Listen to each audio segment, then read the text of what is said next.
Здравствуйте, меня зовут Софи Костерк, мне 25 лет, и я актриса. Папа мой француз, мама русская. Я до 17 лет росла в очень маленьком городке под названием Сен-Жермен-en-Ле в пригороде Парижа.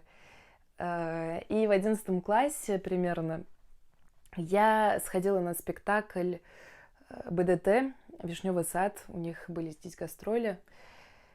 И мой мир просто перевернулся, потому что я до этого была много в театре, но я никогда не видела, чтобы актеры играли вот так вот, с такой точностью.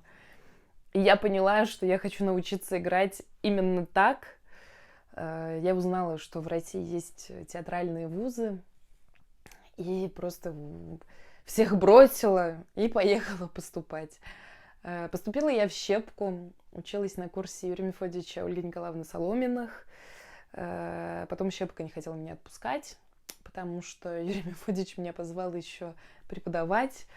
Мне пришлось отучиться еще 2 года в магистратуре педагогической. Получается, я практически 7 лет подряд ходила в Щепку каждый день. Но параллельно я играла в Новом драматическом театре. Сейчас я снова в Париже, ищу новые проекты, чтобы развиваться как актриса, как личность и просто творить.